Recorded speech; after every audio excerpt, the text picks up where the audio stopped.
All right, well, welcome. This meeting is being recorded. Hello, Chubs Gone Wild listeners and fans and people who are lubing up at the moment, getting themselves ready for a hot show with two hot, sexy chubs. It's Chubs Gone Wild, episode 397, recorded on June 7th, 2021, where it is currently 76 degrees and sunny outside the Chubs Gone Wild remote studios.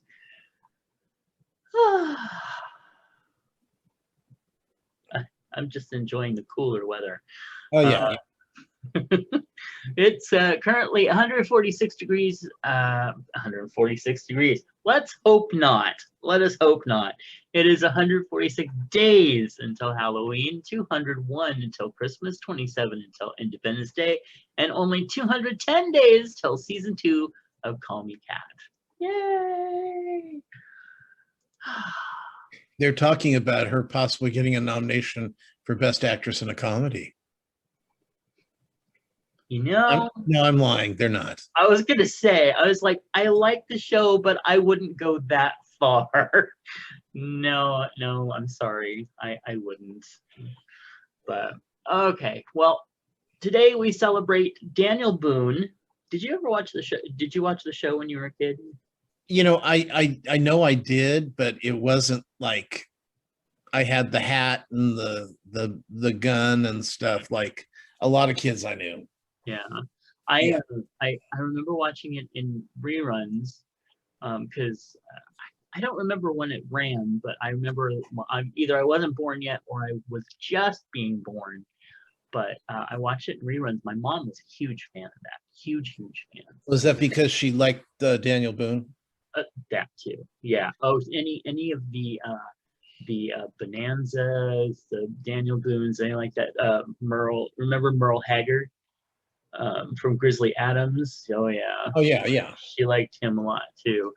I wouldn't appreciate him until I was a bit older, but he's a handsome man. My mom was big into the westerns. Yeah. And I know she had like boy crushes, but she just liked westerns. I mean, that was her thing. Bonanza, Little House, Heath. Oh, Big Bars Valley. on Fire. Big Valley. Big Valley, because that took place in Stockton, so that was kind of cool. Mm-hmm. And Bonanza took place up at Tahoe, so that was cool. You know, it was a lot of stuff. Storylines were based in old California. Yeah. So that was fun. But I was not much of a, I didn't want to ride horse. You've ridden a horse, right? Oh yeah, I used to do endurance riding. So yeah. Well, endurance is what you need to get on a fucking horse. Yeah. Well, my problem is that every time I got on a horse, mm-hmm.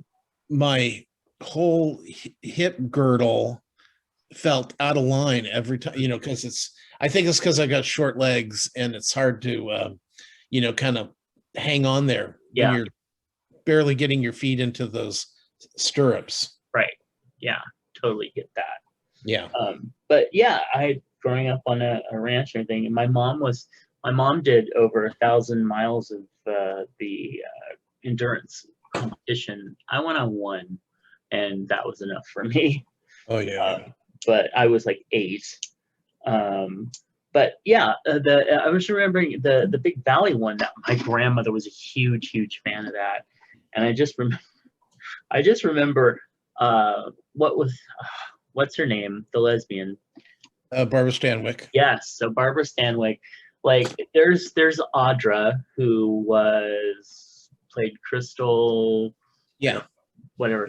Anyway, she was like the little ingenue, and she's yelling, she's screeching, help! And then there's Barbara Stanwyck, caught in the barn on fire, and she's like, help! Heath, save me! But well, it was an Airplane, the movie Airplane. He, at one point, the funny guy goes, Heath, Nick, Jared, there's a fire in the barn. And it is so funny because everybody in the audience got the joke. And I was surprised. I was really surprised because, that was, granted, it was early 80s, but still, to be able to, oh, that's the big valley. Yeah, I love it. Yes, yes. And of course, Lee Majors was Heath, I believe. Yeah, I'm not sure which one he was. And he was so. I think he was Nick. No. Was he Nick? I don't know. I'll look it up while you're talking. Okay. We also celebrate June bugs. Thank God it's Monday, which is National Thank God It's Monday Day. Chocolate ice cream, trial technology, and VCR Day. Do we still really need to observe that? Well, I guess we're doing it in like in condolence, kind of like when something's dead, we look back at it like, Yes. the good times we had together. Do we have a Betamax Day? Okay, Richard Long, which he was the older brother, and he played Jared. What was it? Was he Nanny the Professor? Or yes, he was the professor in Nanny the Professor. Nice. Yeah, and then Peter Breck was Nick, and Lee Majors was Heath, and Linda Evans was Audra. Yes, Linda Evans, that's it. Yeah. Well, I'll tell you, Heath was certainly a yummy Heath bar. Yeah, you should see him now. Well, No, you'd probably like him even now. I probably would. It's kind of like one of those things of, I'm sorry, but you were famous, so I gotta fuck you. I mean, you know what I mean? Yeah. Yeah, I'm sadly that person. Anyway, well, today's affirmation: loving people fill my life, and I find myself easily expressing love to others. Obviously not raised in my family, but working on it. Can you see the infection in my right eye? The what? How red it is? Oh, not really. No. Well, Oh, actually, yeah, I can see a little at a distance there. Yeah, I don't know what it is. Maybe it's your love for others filling your life. It's probably allergies. Oh, well, yeah. Yeah. Well, we want to talk about Patreon, which offers folks a way to support creators and receive rewards not open to the general public, like special podcasts, videos, books, and more. And we want to thank our current patrons: Clinton, you find Nick, DJ Stasich, Chubs the Univaz, also Timothy, Eric, Brother Sinatus, Phoenix Dave, and Moose P. Please consider becoming a patron of the show over at patreon.com/Matt Burlingham. And don't forget, in July, well, yes, everybody that is on this list will get print copies of Last Romance. So just have to let me know whether you want it signed or not, so you can return it for credit. All right, we got some birthdays coming up, and we got some birthdays today. We've got, today's birthday is Juan Carlos. And also we've got that Michael Heron, who has a animal-friendly vegan podcast, I believe. Also, we have happy birthday to Dave, DeAndre, Luis, Susan, Sluggo, that Taffy Carlisle Huffington. You remember her from Pod is My Co-Pilot. We met her at Pride 48, and blonde. Yes. Huge. Yes, she was the one who, when the younger folk were rowdy, she tricked them into leaving. Yes. Yeah, that's so her. I will always love her for that. Also, Jaina of the Transponder podcast. We've got author Gabrielle DeBona. Also, that Lola Lauren. Yes, she's got a birthday coming up. Curtis Hill, formerly of the Game Night Guys podcast. And we've also got Will, Peter, and Melissa. Melissa, who is with it's the podcast that talks about celebrities who have died. and talks a little bit about their life and stuff. It's really good. It's like a really, really good. But I unfortunately can't remember the name. It's like The Way We Were or something. Sorry, Melissa. I don't mean to forget, but it is a wonderful podcast. All right. Then we no nothing in our feed bag. And so it's time for Chub Hugs, and I'm going to pitch to you. Do you have someone you want to send something out to? For Chub Hugs? Right now, it's you. Oh, thank you. Yeah, because I'm going to kill you for throwing that to me. No. Let's see. Oh, yeah. We need to send a Chub Hug out to Donald J. Trump. Did you see what he did yesterday, or I guess the night before? He had his pants on backwards.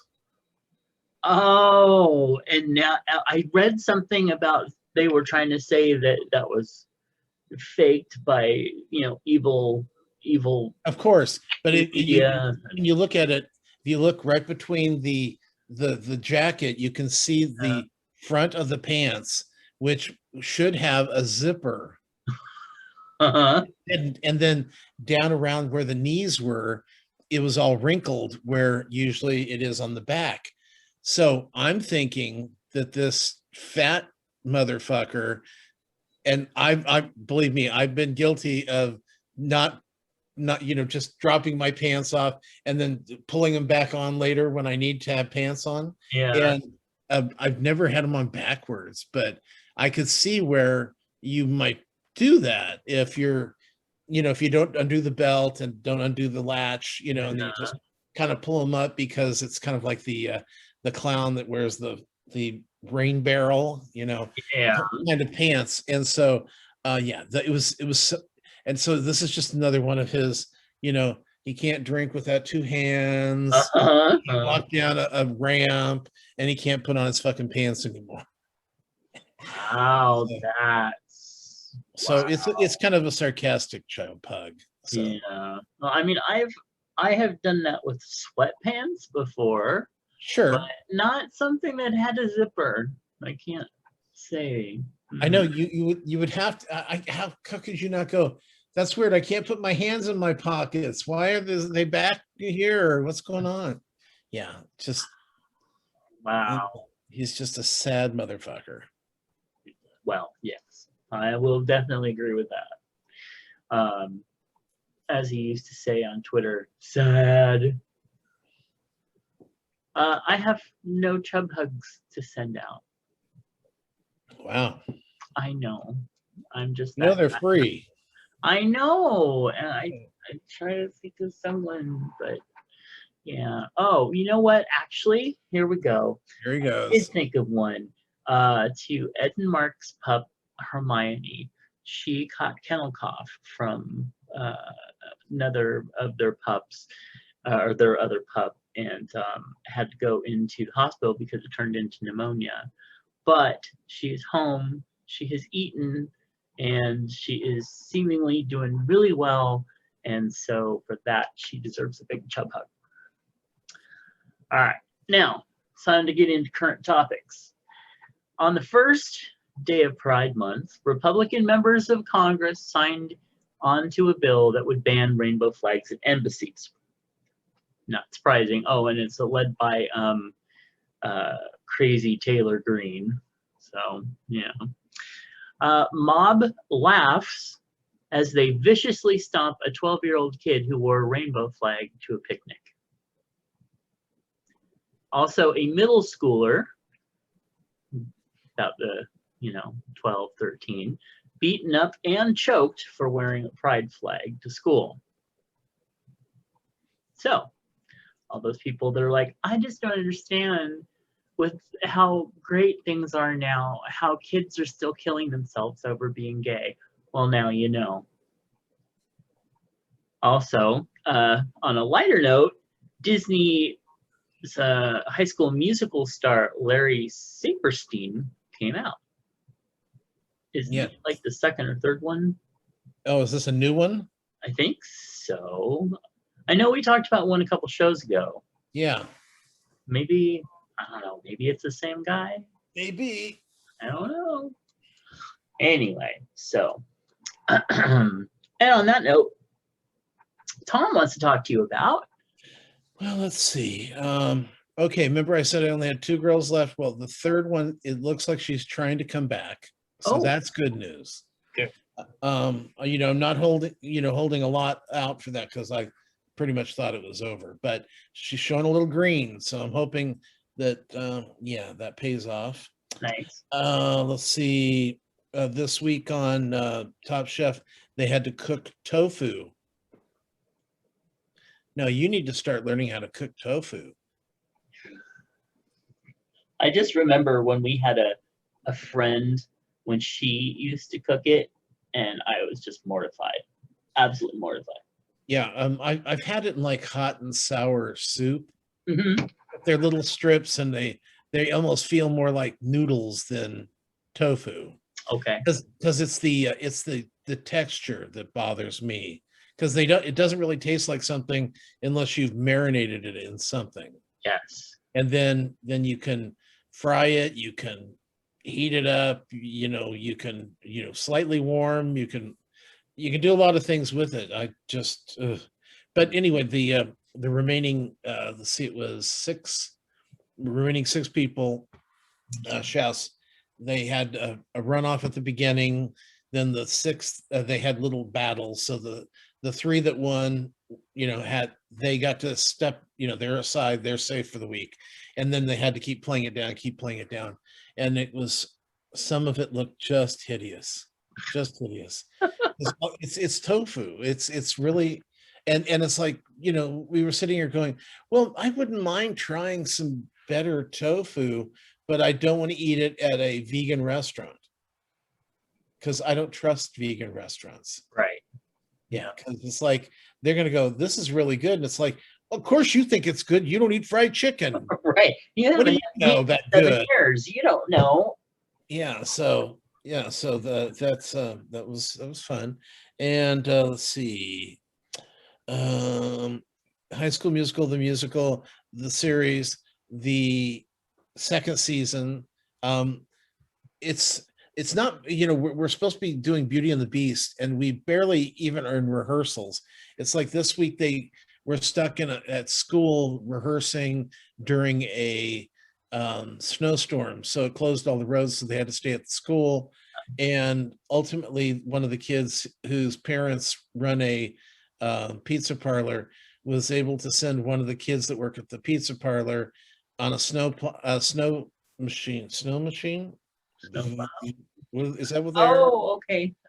The one that rides over the top. Snowmobile. Okay. Snowmobile, and deliver pizzas to them so they didn't starve. Nice. And I'm like, okay, come on, where are the rehearsals?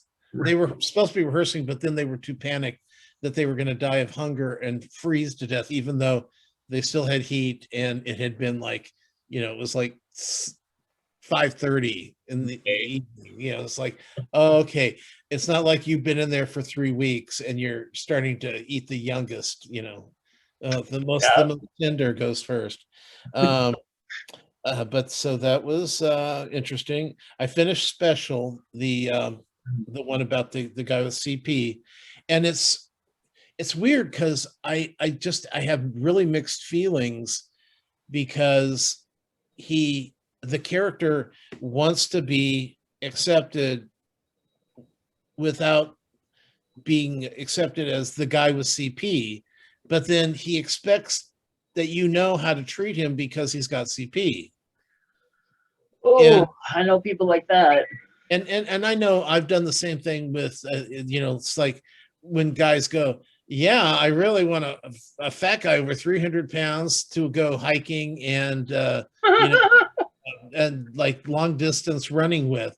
And you're like going, what the fuck are you thinking? So I understand that, but at the same time, I also want you to know that I'm not going on that fucking hike. So yeah, I mean, it's just, it was odd because I don't know how to feel about it. Am I mad at him, or do I understand him, or is it just, and I think it's just, one person dealing with their own handicap. So, or like being a fat guy who wants to be loved for who they are and not just because they're fat. Or oh yeah, definitely, because I know that all I have to do is throw my ways around Mark Ruffalo, and he's going to go, I never really was attracted to men or fat people, but meeting you, my whole life has changed. exactly. Yeah. And I tried that, and it didn't work when I met him. So, But he was nice. oh, he was super nice, like so nice. Anyway, and that's the end of. Actually, I think that's the end of the series, because it felt. I mean, well, first of all, the name of the episode was "This Is Where My Story Ends." So I'm figuring that it's over with. But I mean, that's the thing about series, is sometimes they don't need to run forever. Right. Yeah. Like if you go and watch the New Normal season 1, or the only season that there was, it was a really well-rounded 22 episodes, and it ended fine.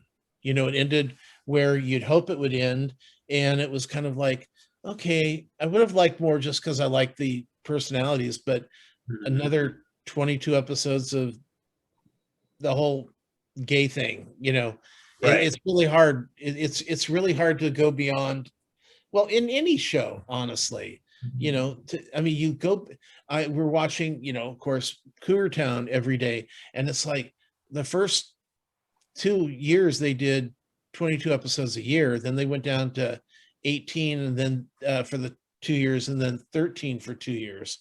That's a lot of storylines to come up with. Yeah. Without getting redundant or ridiculous. Yep. And so with and actually in season 6, one of the couples has a baby. Of course, they're the younger people, and it's not bad that they have the baby, but anytime a baby is born on a show, I'm thinking, okay, we're near the end. We're near the end. Absolutely. So, I don't know if I told you this. I'm not sure if we talked about this last week, but Jupiter Legacy was canceled, but it has a sequel that just got greenlit. Oh, They actually announced it like that. They go, yeah, we're going to do a spinoff of Jupiter's Legacy. And Jupiter's Legacy got canceled. What? Okay. wow. Let's see. I saw some fun movies this week. I saw Raya and the Last Dragon, which was on Disney Plus. It was Disney Plus, where you could watch it instead of going to theaters. You could pay for it. I think it's $30. You could pay for it and watch it at home. But now it's available for free. Okay. So Disney Plus, and it was fine. It was not very memorable. Aquafina plays the Last Dragon's voice, and it's always weird, because it's like when you have a character in a show that obviously doesn't feel like they are of that era. Like when you're watching John Malkovich in a period piece, and you're going, he's talking like anybody would in New York City right now. Yes. Everyone else is going, oh, hello, bada, bada. And he's like, well, I'm thinking this and that and whatever. And you're like, well, why are you not? Okay. So, but I mean, still, it was entertaining. It's a post-apocalyptic show about them trying to, there's this creature that turns humans into stone, and they have to figure out how to beat it. And ultimately, you can beat it if you all get together and beat it. I shouldn't say beat it. It just sounds like masturbation. Beat it. Then I saw The Conjuring 3. Which is on HBO Max, which is at theaters this week, but also Dan Dating on HBO Max. This is about the couple, the Warrens, who have been ghost fighters their entire life, based on a true story about a family that was dealing with a curse on the family, and then finding out it's not on the family, it was on the house. The house was what was cursed. They moved into it, and then the Warrens have to figure out who made this curse and try to find out how to break the curse. So there were some really scary parts in it, and I'll tell you, Sean does not like scary movies. So the whole time we're watching it, he's going, "Hey, do you want to see so-and-so at the Crest?" I don't care. I'm watching this movie. Yeah. And then it's like, "Oh, look, Bert's going to be at the community center." I don't care. I'm watching. And I go, "Okay, I understand that you don't like scary movies, but stop throwing out, B-rate comics and the dates that they're playing in Sacramento of the next year to try to distract you from being scared." Right. And he still was doing it. So yeah. So but it's got some really good scares in it. It's probably too scary for you. It sounds like. And let's see. And the third movie I watched was called Love and Monsters. And did I tell you about this last week? Yes. Yeah. Okay. Yeah. I think I watched it Wednesday, so we recorded late in the week. Yeah, it is really fun, and it's on Epic, and it's got giant insects and stuff in it, so it's not scary in the sense of demons and scary witches and stuff like in The Conjuring, but there are scary parts in Love and Monsters, but it's well worth seeing. I really enjoyed the show. Nice. And then finally, let me get these right. Opening this week, you ready for this? Home Before Dark, which is the Apple TV series, season 2, about the family that moves back to the father's hometown, and the father was an investigative journalist in New York, and his daughter wants to be a journalist too.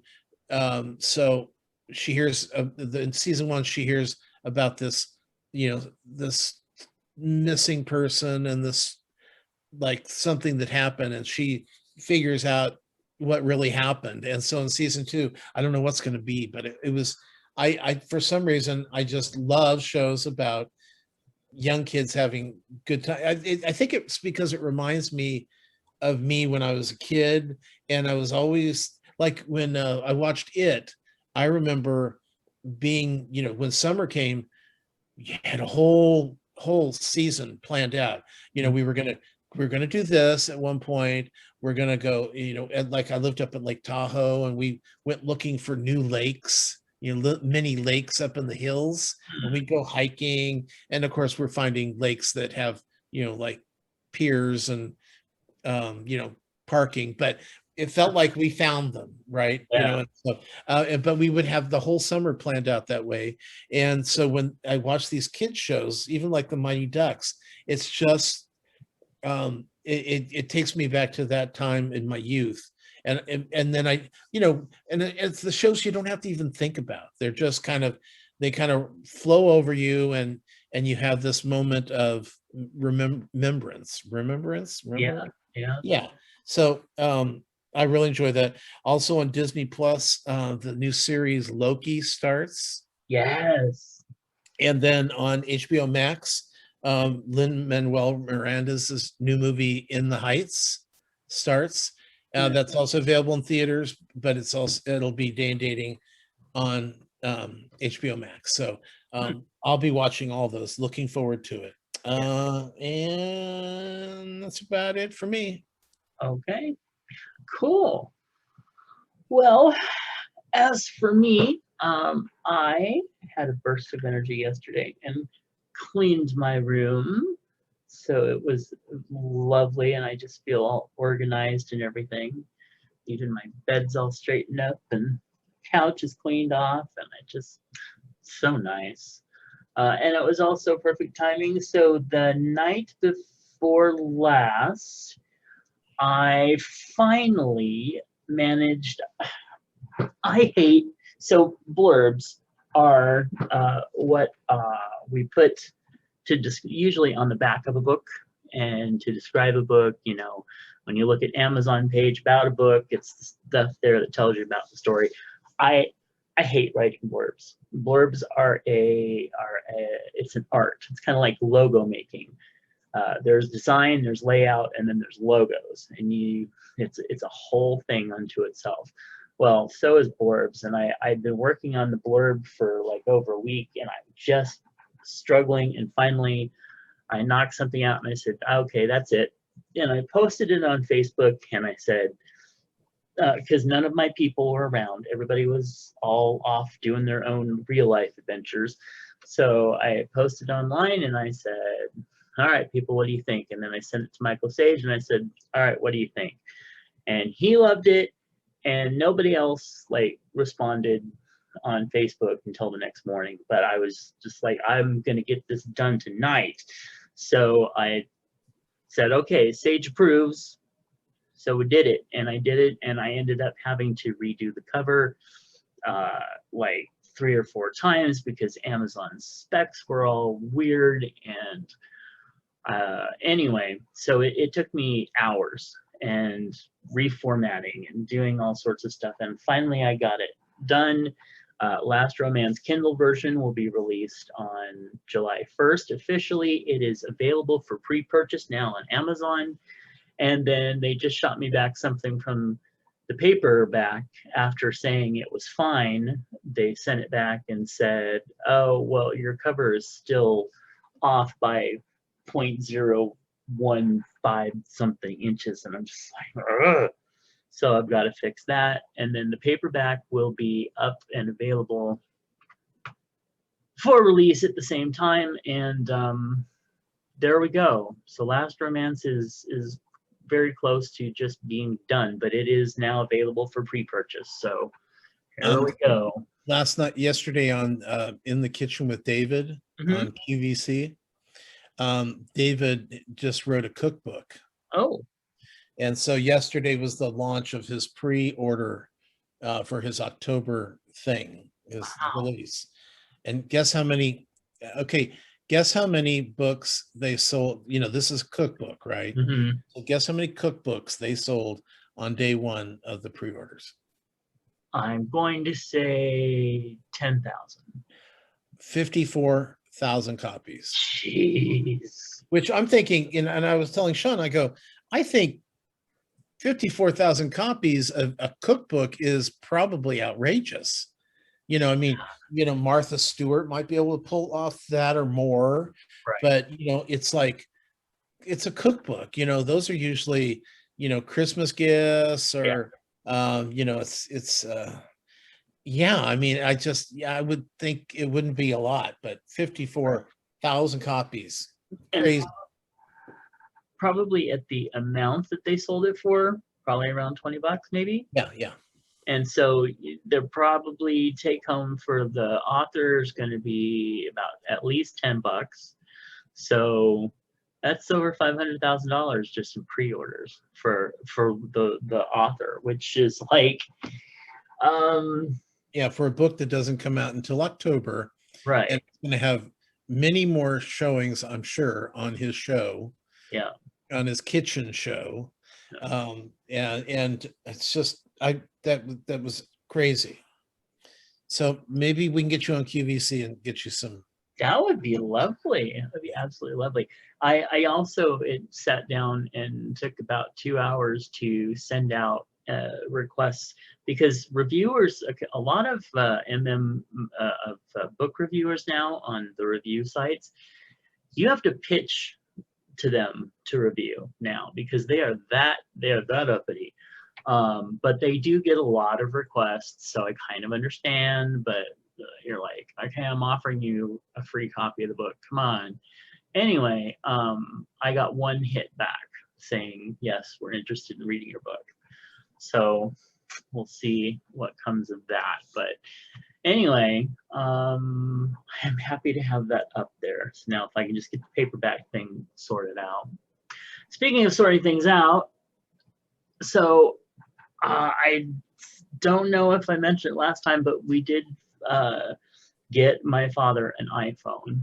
And when I say we, I mean he paid for it, but we did it on our account, and I pushed him to get an iPhone because at least maybe I can understand, so I can help him when he fucks things up, because on the damn Android, I don't have I don't have a fucking clue. How could they be so different? That's what I don't understand. I don't know. Because we got a Android after we got our first iPad, and then before we got our second iPad, we said, let's try the Android one, Hmm? the Samsung, see if how good it is. If it's as good, why are we paying twice as much for and it was horrible. It was hard to understand. And then Sean's like going, I buy you this and you hate it. And I go, you figure it out. Tell me, I'll be happy to use it, but I can't figure this out. I can pick up an iPad and it's like boop, boop, boop, everything's fine. Yeah. And this thing, it's like, you really need to go on YouTube and go, okay, how do I get into this particular account? Yes. Yeah. This app is not letting me in. Why? Or like my father, how the hell do you get to an accessory that is completely buried and able to turn on a talkback thing so that every time you touch the screen, no matter what you touch, it tells you what you're doing? You just turned your phone on. You're touching the keypad. You're looking at a picture. I mean, to the point, I was just... So we got him this other thing, and one of the things that he had a fit is he thought that I turned the child lock on so that he couldn't look at porn. And I'm saying, I have a friend who sends me, some adult pictures every once in a while, and you have it set so that I can't look at them, and I don't appreciate that. And like, it just came with the damn phone on. What the... Ugh. Anyway, so I turned that off so he could look at some boobies. And then he's like, the screen's black. The screen's black. And I'm like, it's not black. It's just dimmed. And I kept trying to tell him, here's how you fix it. Touch the screen. Pull down. Touch the top of the phone. Don't push the button. Just touch the top of the phone and pull it down, and a screen will pop up. Oh, well, now I can see it better. And I'm like, what, did a menu pop up? And it just... and the piece de la resistance with him is trying... how with Siri you have to talk to it and say, when you're setting it up, and say, hey Siri, tell me what the weather is. Hey Siri, tell me what the time is. My Siri is it's currently clear at 17:09. Anyway, so I don't use Siri at all, because I don't trust her. I think she's listening in. We had they are. They so are. And we've already dismantled the Amazon thing, right? Yeah. Because I didn't trust that either. But it's like, even with both of them turned off, a couple days ago we were talking about rest homes, like for older people, and now I've got them all over my feed. Yep. And it's like, it was a question. It was a question. I don't need to know this. I was just wondering out loud. Yeah, because there's other apps that you give permission to your mic, and so it will listen. They'll listen. It's crazy. Anyway, so trying to tell him, he couldn't read it off the screen, even though I set it to like max text. He couldn't read it off the screen, so I'm having to whisper it to him, and he's deaf as a board, so he can't hear me to whisper what to say to the screen that he has to say to get it to recognize his voice. And I can't say it out loud, because then it'll pick up my voice and say that's the voice that I have to listen to. And then on top of it, he says, hey, Siri's. I'm like, no, it's hey, Siri. Hey, Siri's. And I'm like, stop, Siri. No, stop. Yeah, see? I'm not sure I understand. So it's been fun trying to work with him on this, but yeah, it'll continue for some time. And just remember, he's not that much older than I am. Yeah, but I don't know. Maybe it's the gauging, or maybe it's the maybe because he's way in, deep into the baby boomer, and I was at the end of the baby boomer, so maybe that's the difference.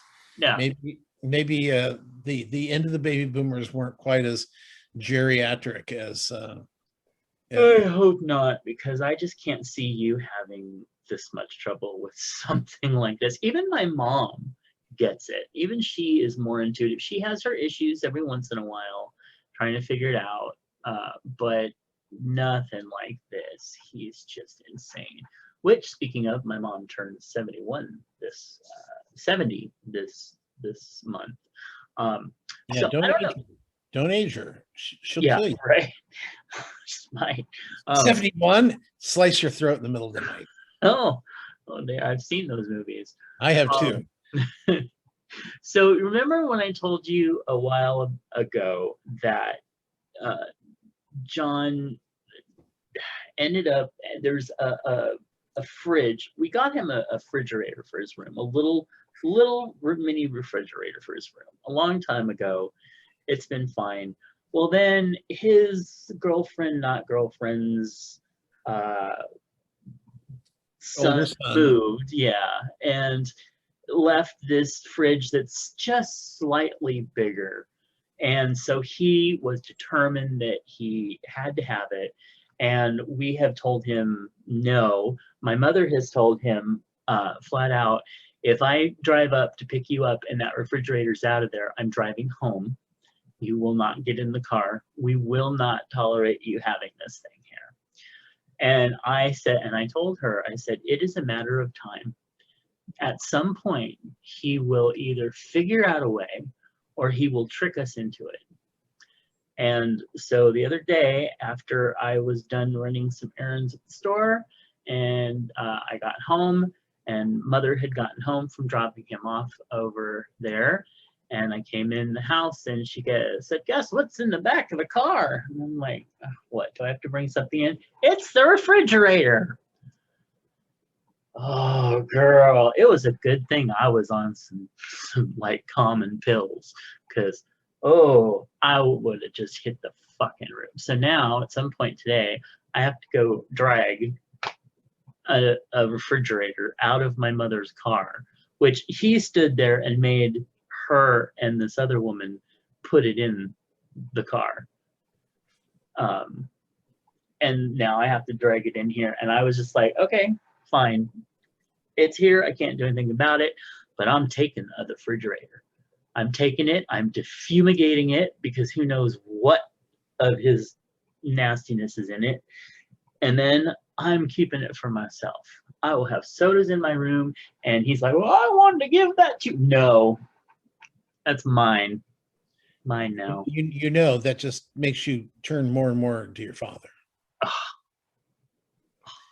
I'm going to have sodas. I will be the good version of it. Oh, I can't stand. Oh, I was so mad. Well, but I knew at some point it was going to happen. Didn't he have it for his insulin? I mean, that was the point of it. We got it for him. Well, because okay, there comes a point in life where you're like, what the fuck do I get this person who can't see, can't hear, can't walk? He has more clothes than a supermarket section.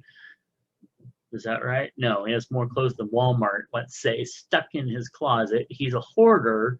He's got everything, and it's all broken anyway. What the fuck do you... So yeah, that was for his insulin, which was great to get it out of the fridge. Oh, that reminds me. Does your dad want a couple monitors and a broken bass speaker? I've got a surround sound too, if he wants it. Oh, he actually, that's another thing that he got from his son, from her son, because he's like collecting all the stuff that her son left when he moved to North Carolina. Yeah. So anyway. So that's a no? No. No. Oh. Although I swear if you said it in front of him, oh yeah, I'll take that. I can use that. I can have 2 surround sounds, and then I can be really surrounded by sound. And I've got 2 TVs too. Oh. Like 32-inch Sony screen? And I don't know if I think they're both Sonys, but they're older. They're not like the modern television, you know, they have the frame on them, you know, and so I mean they're probably 10 years old. Well, he's got 2 of those after we got him the new one. for Father's Day last year. He had 2 of them that were sitting there in there, and he got rid of those. I was like, thank God we're getting rid of them, tossing them out. And I went out there and I opened up the storage shed that we got to put stuff in, and sure enough, one of them was stuck in the back of it. It was a good thing I didn't have a sledgehammer at that moment. Well, think about those TVs and monitors. We got 2 monitors, 2 TVs. So you think about that. I'm sure I will bring it up to him. I'm sure he'll use them for something. He can have 4 TVs going all at once and watch all the stations. It'll be so exciting. I still said until he actually dehoards his room that I'm not putting cable in there. So anyway, so based on a couple things that you talked about, I watched Breach with Bruce Willis last night. Wow, were you ever right about that one? Not only the $1.50 budget, but all of it. I mean, even the sound, like when they're walking into onto the set, it sounds like they're not like they're in a spaceship. It sounds like they're in a room and they're walking into the room to do a scene. Yep. Yeah, it's like, theater. It was like this was somebody's like college graduation project and somebody optioned it. And wow. Anyway, and even all the performances were like the most cliche characters you could think of. Why was the shapeshifter there? Oh, so it wasn't a shapeshifter necessarily. I mean, that's what they called it in the description. Yeah, you're it's absolutely more like a right. parasite. That's what I was expecting. It was a parasite. Yeah, and it basically, it was one of the people decided that that we'd fucked up Earth so bad that we were just going to fuck up this new one too, and the human race needed to be destroyed. So brought on this parasite thing that basically goes inside the body, cleans everything out, like all the organs and everything somehow get like, I mean, there's just like nothing inside the skin, but so it's skin and bone and this thing controlling the body somehow, which makes no fucking sense. And then it's all goo. It's all goo and tongue and worms and weird. And then it infects everybody like a virus that if it sticks in you or gets on your skin. Right. And did it then go up anybody's vagina? But did you what? Did it go up anybody's vagina? No. Okay. All the women, actually, the violence against the women was like way more graphic than the violence against the men too. It was really But did you get to the part of the big creature? No. Which is why they called it a shapeshifter. So at this one point, and spoilers, people, but spoilers, don't watch it. So this one guy, the tough guy, the admiral guy, was woken up from cryo, and he's basically just sitting there, tell my daughter she made a good choice, or whatever, and lets this grenade go, blows up all these zombie infected people around him. And then for some reason, the virus, the whatever intelligence, whatever the hell this is, pulls all the body parts together and makes it into the cheapest ass version of, I swear it looked like Alien, like the alien creature, but with a great big 4-legged body. Somehow made this out of all the blown up body parts and was going through the ship trying to, kill the people and eat the people. And then they were throwing people into the engine to make it go faster. And then finally the stowaway, his girl and the baby that she was carrying got off the ship into in a pod. And then they land on this planet, which maybe is New Earth. I have no idea.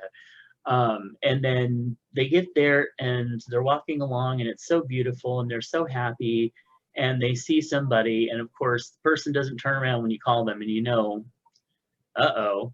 So sure enough, this person's infected, and the ship had made it to New Earth, basically killed so many people that pulled them all together into this great big raging shape-shifty monster. And then, of course, right at the end of the movie, her water breaks. And that's the end of the movie. It was only 90 minutes long. How could there be this much story? It really wasn't. I swear this amount of story that I just said could have been 5 minutes. Okay. It was kind of poop. And Bruce Willis didn't even make it through the whole movie, but yeah. Well, lucky him. Neither did I. Yeah.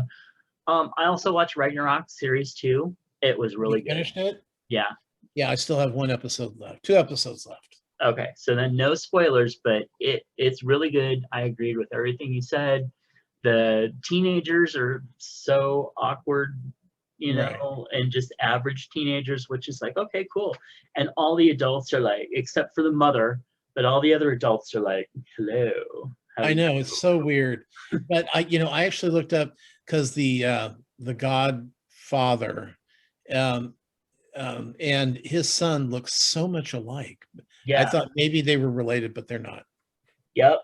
Yeah, no, but they do. And Thor actually is born in Raleigh, North Carolina. What? And he lived between Florida as a kid and Oslo, Norway. Wow. Well, I guess that's why he speaks the language so well. Yeah. But it's weird because he also has he has such a strong accent. Yeah. Wait, what am I saying? He doesn't. I don't know. Maybe he does his own dubbing. So yeah, because I keep forgetting that it's dubbed. Right. But I find it's I really like the show. Do you like the show? Yes, very much. And I'm looking forward to next season. Because I was a little like with the first season. I liked it, but I wanted more action from it. And this one delivered. It was good. The characters were really well developed. Daddy, the evil daddy guy, oh my god, they killed him too soon, and they had not enough Spoiler alert. Yeah, he was beautiful. Oh, I know. He's like it doesn't matter, it's like, it's kind of like watching Oz. I don't care how evil he is, I could make him change. Yeah, because he's just too pretty. He is. He was very nice. So yeah, I'm totally looking forward to the next series of it. Let's see.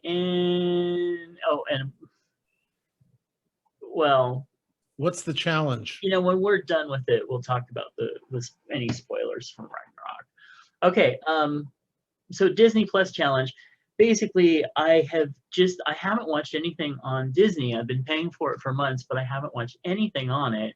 And I keep wanting to go see all the new series. So I made a watch list of about the Mighty Ducks, the Marvel ones that I've missed, several other series, High School Musical, and several of the movies that like Brave and Moana and things that I haven't watched. And I said, okay, you know what? This week I'm going to make it all about Disney, and I'm just going to watch nothing but Disney shows this week and catch up on all the stuff that I've been wanting to. So, well, and the John Stamos series is also good. I put that in there too. Good. Because I have been happy with all of their series that aren't, let's say, for under 5-year-olds. Yes. Even that Secret of Sulphur Springs was fun. It was way fun. Although they were short, they were very short, the episodes. But it's just like, it goes back to what I was saying. There's just something about watching, and maybe it's Disney, but I know it's other things. Other things are doing it as well. But I really enjoy smart preteens. Yeah. And them dealing with it, like, maybe I've just been watching Big Mouth for so long and watching these 13-year-olds for 4 seasons. But it's just I find some real pleasure in reliving that time of my life, because I would have loved to have had these options when I was a kid. Yep. Because honestly, when I grew up, and well, maybe not when I was 13, but when I was 6, television was over with after the Carson, after the Tonight Show. There was no TV, Yep. nothing. You got the test symbol, and that was it for years. And then finally, independent stations started coming in, and they would play old movies through the night. Right. And that was a chance to see movies that you never got to see ever. And so, but yeah, as a kid, if I had all these options as a kid, I would never have left the house. Same, absolutely. And I like shows that are like that too, because all the smart kids were on adult shows. Yeah. So definitely like that. And then also, just anybody that does have Disney Plus, go over and check out their Pride selections, because they have an entire line of Pride shows. Well, everyone, also everybody's doing that. I mean, like Hulu's got a special on Pride. It's a documentary series. I think it's 4 episodes. Everybody is waving the flag this year. It's fantastic. Yeah. So make sure that you take advantage of what's been given to us, because the worst thing we can do is say, well, we're not really interested in watching those things, and then we'll never see those things again. Right. And that's always a risk people take when they go, oh, I don't have time. Right. Especially when there's so many people. Well, I'm going to say so many people, but there's at least a few people out there that are very loud, that are doing the whole, oh, I'm not going to watch any of those during Pride Month because that's so corporate. They just want our, and it's like, well, then it might go away the rest of the time. Yeah. And it's like, the thing is, we want them to want our money, because if they want our money, then they cater to us. Yep. And they give us things that make it worth giving our money to. And one nice thing that's on Disney Plus as well is the short film Out. Yes. It's only like 9 minutes long. It's a short animated film about a gay man dealing with how to come out to his parents. And it's really, really a good show. And if nothing else, check that one out. All right.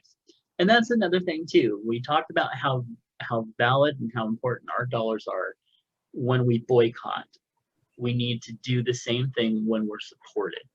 Right, exactly. Very good. Okay, so we want to remind you to be loud, be proud, be too much, and to be you. Fat Mark of Clothing wants those of us who have been told that we are too much of something, turn those negatives into positives. And Chubs Gone Wild listeners, you can do that by using the code FMWildChub to get 20% off anything while ordering over at fatmarkerclothing.com. All right, well, let's see some advice we've got going here. This comes from Dear Prudy over at slate.com. Go check her out. Go check them out. Maybe get a subscription. Throw a little love their way. I have been married to a great guy for 5.5 years. He's handsome, sexy, funny, kind. It's true that he has always been a little prissy about illnesses, but I never thought it was a real problem. However, during the pandemic, his terror about being sick has reached new levels. For the last year, he has refused to take off his face mask, even when we're at home, just the two of us. This is true even now that he is fully vaccinated for the virus. He wears it to sleep, to do most of his bathroom activities, and yes, even during lovemaking. To eat, he pulls it up to expose his mouth, then quickly pulls it back down between bites. While he does not insist that I do the same, I can tell it bothers him that I don't, especially because I have now started going maskless outside per the CDC guidelines and plan on restaurant dining inside soon for a girls' night out. When I have tried to present him with the science, he says, scientists don't fully understand this virus yet, or I know it probably isn't necessary, but wearing it doesn't bother me, so if there's even a small chance it can protect us, I'll be on the safe side. What's the harm? I disagree that there's no harm. I want to see my beautiful husband's face again. I want to kiss him on the lips romantically like we used to and not through a piece of fabric. He does not change his mask very often and is often smelly and soiled. And I don't want to feel judged by him for my own behavior, which I consider reasonable. This is making me depressed and concerned about our future together. I have asked him when he plans on stop wearing the mask, and all he says is, when it's safe for everyone. What if this becomes a permanent part of him? My mother, who is very conservative, thinks I should move out, but I don't think I'm ready for that step yet. What I want is my husband back. How can I help get through to him? My favorite part of this is when she says, he doesn't change his mask very often, so it's often smelly and soiled. Now, I don't want to feel judged by him. Okay, you just judged on him. Uh-huh. The whole thing is judging on him, but you don't want him to judge you. Okay. Right. Yeah. Well, I get it. This has been a scary time for people, and everyone has their own way of dealing with it. And I think that, I mean, I follow the CDC as well, and I'm good with that. But I sat in a house for a year, as well. So, if I did go out, I was definitely masked up, usually doubled, and yeah, there is concern, but I think that you give him let him slowly get out there. He needs to start seeing a lot of people with no masks, and then he'll start feeling different. Yeah. And the thing is that, let's face it, the news does their best. I mean, they're telling everybody who's been vaccinated to keep a mask on because they don't want the people who aren't getting the vaccine to get sick. Right. But that's not going to, they're not wearing their mask anyway. So it's really a catch-22 with them. So, I mean, Bill Maher got it, and he was fully vaccinated, and so did I think it was 9 players on the Yankees. They all got it, and they were fully vaccinated, but they don't die from it. So calm the fuck down. Right. You need to get over this faster. But while you're at it, leave this bitch and her mother, her conservative mother. Oh, leave the mother, sure. Oh my God, it's just. Oh. Yeah, I am also wondering, because she does say that he's always been a little prissy about illness. I wonder if maybe there's some OCD going on there. Yeah. And the longer that you do these habits and things when you have OCD, the harder they are to break. And if the mask became a comfort for him to quell the OCD anxiety, then it could be that has become a new, like, he's going to have to really struggle to get past that. Yeah, I mean, if that's like Linus's blanket to him. Yeah, exactly. So yeah, so I don't know, but wearing it while he's having sex, I mean, that could be kind of hot. So yeah, especially if it's with this bitch. I don't want to. Anyway, well, let's see what dear Prudy has to say. I suspect your mother and I would agree on almost nothing COVID related, except for the fact that your husband's behavior is alarming. What's the harm is such an insidious phrase. It's not a question, it's a statement of leave me alone. But there's a lot of harm in leaving him alone. Harm to his mental health, to yours, and to your relationship. You need to sit down with him at a time of heightened emotions. So not right after sex. I am impressed. Is that the word that you're still sleeping with him? Tell him all the harm tell him about all the harm here. His behavior is alienating you and is certainly not offering him any real protections against disease. Give him 3 options. First, he can make an appointment with his physician to talk about the effective protective measures. If he does this, he has to commit to following the doctor's recommendations, and you have to be present so he can't lie to you about what happens in there. Hopefully his doctor will say that he has to do option number 2, start seeing a therapist. If he chooses this, he has to commit to at least 6 sessions or some other number that feels right to you. Finally, I lost my place. Okay, finally he can decide, because it would be his decision if he doesn't take another action to call an end to the relationship. I know you want your husband back, but he isn't that husband right now, and he needs to understand how serious this is. To be clear, you have to mean it when you say the relationship has to end if he doesn't make progress. But I think that would be the right move.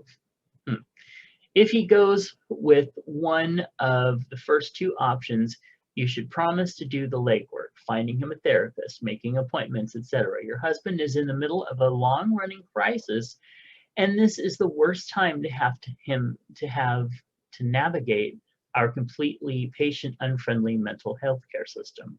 Once he's committed to some sort of treatment, see if you can get him to promise to change his mask every day until he feels secure going without it.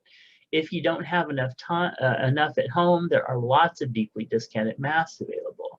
But I don't want you to lead with the demand to change his mask every day, because that could open the door to negotiations around behavior. And what you need here is to address the problem itself. I will be thinking about you. Yeah, I think there's some serious OCD stuff going on there. So hopefully they'll get that resolved. But keep the mask around for sex. Anyway, all right. Hey, Chubs, what was your favorite Pride experience? Favorite Pride. See, I usually don't like Pride. Yeah. Because it's hot and it's crowded. Yeah. And people aren't as nice as you know, they're inconvenienced by you being in their way type stuff. I would say that one time we Sean and Damien and I were, and I'm not sure if somebody else was with us or not, but we went into San Francisco, and I remember I got a pot brownie, so that helped. And then we got all of a sudden Damien, because we're wandering around going, oh my God, this is the same old shit. Just a different year, but at least it's cooler. And because San Francisco is so wide, we're shoved into one street. There it's like pretty much blocks and blocks and blocks of area. So once we had gone through all the little booths and stuff, Damien ran into a friend and goes, hey, why don't you come over to our place? We're at blah blah blah, and yeah, we're just having a little party. And it's like, okay, let's do that. So we went over there. They weren't only having a party, they had a rooftop apartment right near the Castro, and it was legitimate rooftop. It had seating out there. We were probably only up like 5 or 6 floors, but gave you this great view of the Castro area. The wind was blowing. I didn't have to walk anymore. Nice. The brownie was kicking in. I think that would probably be my best one. Nice. That sounds really cool. Well, I have the main 2 Pride actually that I'll talk about. But first one was when we, and I say we because you and I were kind of the spearheads of this. The first year where we had taken over the company, because most of the old board members had gone, and we went to Pride and we had a 8-page color brochure And we had all the shows that were coming up, including the start was your show, and we had all the posters printed up really big, and it was like it was a whole new like launch of the theater company for us, and everybody was just so impressed and coming up and getting the brochures and wanting to talk about stuff, and we sold more season tickets, I remember that. preseason tickets, than we'd ever done before. So yeah, it was really cool. My other thing was when actually for Rainbow Festival, which is Sacramento's second pride, because we're just that damn proud.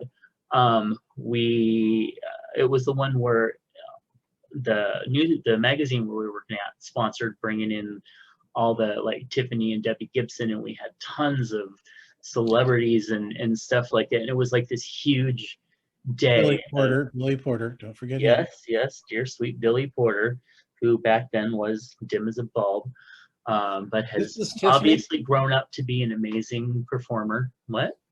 Who's Tiffany? Yeah, exactly. Who's Tiffany? Oh, that old singer from the 80s? And remember, that's Tony Award winning, Emmy Award winning Billy Porter. That's true. Does he have a Grammy? I wouldn't doubt it.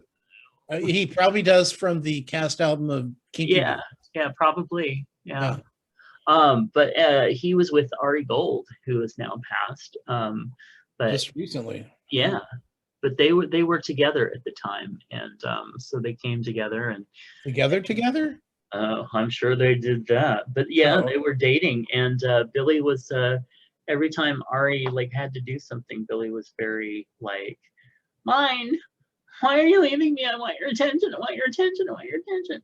But you know what? There's so many of us that do that stuff when we're young, but as we age and get older and stuff, we change. And I believe that he's really kind of changed from that dear sweet person that I met, who I just kind of shook my head at. Anyway, all right. So then what, hey Chubs, what entertainer do you wish that you could see perform live? Entertainer? Mm-hmm. So is this like musical entertainer? Whatever, singer, whatever you want to make it. See, that's kind of tough. And there's so many. I don't know. You go first. Well, obviously I have to say Corey Hart, because I haven't seen him live, and he's, still like my number one. So I have to go with that. But oh my God, there'd be so many. Mainly, I would love to see Cindy again. I know we got to see her, and she was so phenomenal.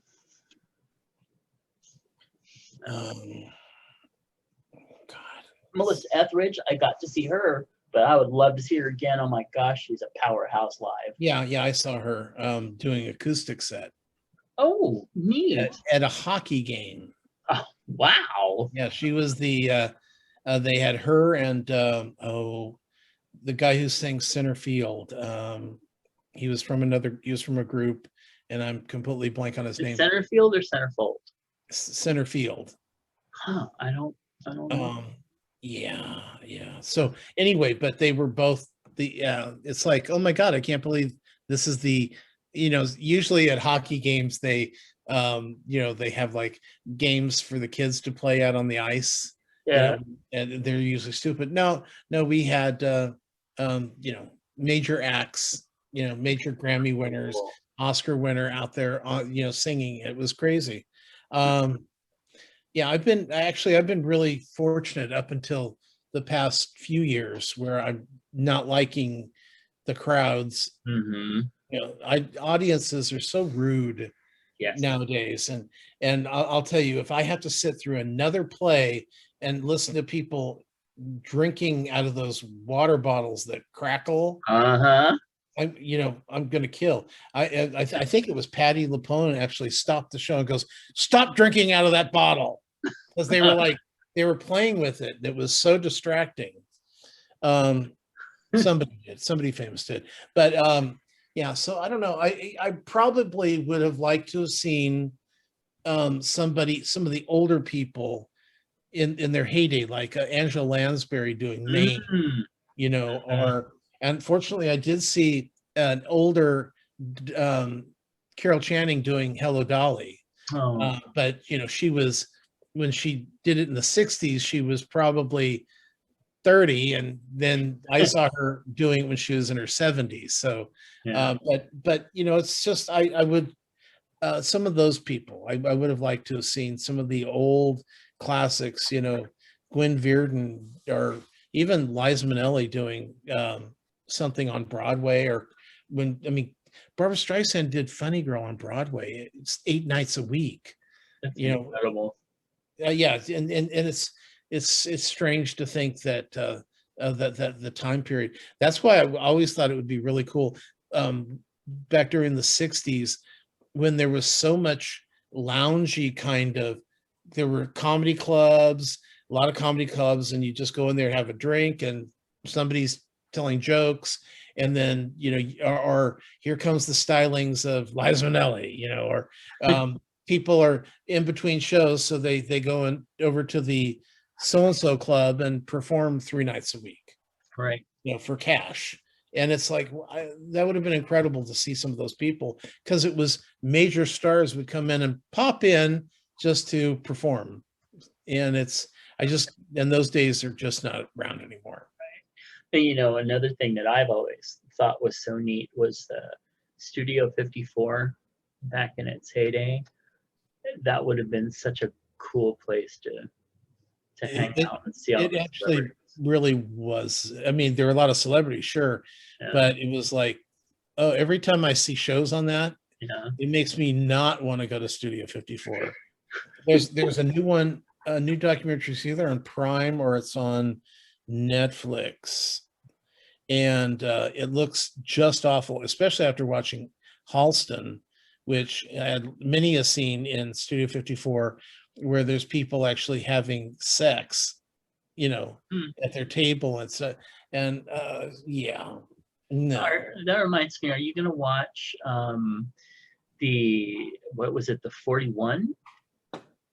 Is that the name of it? It's on Netflix. It's based on Spanish, I think Mexico, but I'm not sure. But anyway, it was an event where the president's son was supposedly, allegedly at this event, which was a big orgy with like 41 men, and they all got like arrested and stuff.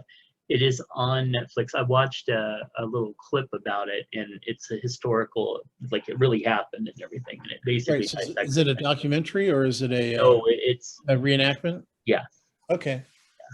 but it's really interesting. And There's an awful lot of Mexican / Spanish / Portuguese / anyone, actors, that come from all these movies that I wouldn't mind seeing, like naked. yeah, and the good thing about this though is most of them are naked. In Oh, fact, it is like supposedly a pretty raunchy show. stop it! You sold me. I know, right? I was just trying to look up the name real quick, and I imagine that it's not going. Oh, that's what it is. It's called Dance of the 41, and yeah. So. Okay, go ahead and talk. I'm All right. I'm looking up. I'm putting it on my list. Okay. So then next up we have what's in your lunchbox. Well, Mr. Sage wrote in, and he told us one thing. He sent us 3 photos. And so it's going to be kind of a mystery. We could look at the photos and decide what we think it is, and then he'll tell us whether we're right or not. But one of them is, the first one that pops up, is some eggplant parmesan. As we know, Mr. Sage is a vegetarian. And so he sent us some eggplant parmesan, which looks like it has spaghetti along with it. Yeah, which it normally does. Okay. And then I've always wanted to try eggplant. I thought I did, but It's like one of those things where now I don't remember it, so I probably didn't. Well, don't forget, Amazon thinks you need to try it. Yes. Well, it will now that I said that. It'll. Oh, that was so funny. When I pulled up the Amazon Prime menu and the thing came down and it had pictures of eggplants, I was like, what the? How And, can and my reaction was, well, maybe they think you need to procreate. they might. I don't want to procreate, but I'll practice. So I think the next one looks like a Caesar salad to me. I would think it's a Caesar salad. Yeah. So I'm going to go with that. And then the third one, obviously, a deep dish pizza. Obviously. But if he's eating it, I imagine it's probably going to be just cheese. Yeah. I mean, that's what it looks like. But you said he's vegan? He is a vegetarian. A vegetarian. Okay. Yeah. Then yeah, they could eat deep dish pizza with just a meatless marinara. Good point.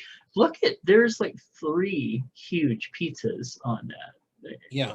And look at the belly on the one there. That's oh, that's hot. That's chubby, yeah. That's a dad that doesn't mind eating pizza now and then. That's right. So you can go over and check out the pics over at facebook.com/ChubsGoneWild. All right, finally, currently LGBTQ people of color in America have a disproportionately high rate of HIV infection. Golden Rule Services of Sacramento, along with the HIV Planning Council, want you to know that there is an important tool in preventing you from contracting HIV. Pre-exposure prophylaxis, aka PrEP, is a medication proven to be 99% effective in preventing HIV infection. To learn more about PrEP, call your local sexual health clinic. And if you're in Sacramento County, California, contact Golden Rule Services at sacgrs.org to get started on protecting your sexual health. And with that, send us an email at chubsgonewild@gmail.com. Leave us a comment at chubsgonewild.com. Like us on Facebook, facebook.com/chubsgonewild. Please become a patron of the show over at patreon.com/MattBurlingame. Find Tom's movie and TV reviews over at swannerandjed.com. Find their podcast in iTunes or on iHeartRadio. Find out more about my books over at justkisstheguy.com and check out my other podcast at BigGaySexShow.com. Also, give us a call at 408-69-CHUBS. Yes, and tell us what you're doing to celebrate Pride Month. Woohoo! Sure. Yeah. All right. Well, thank you very much for tuning in, and we will catch you next time. Bye.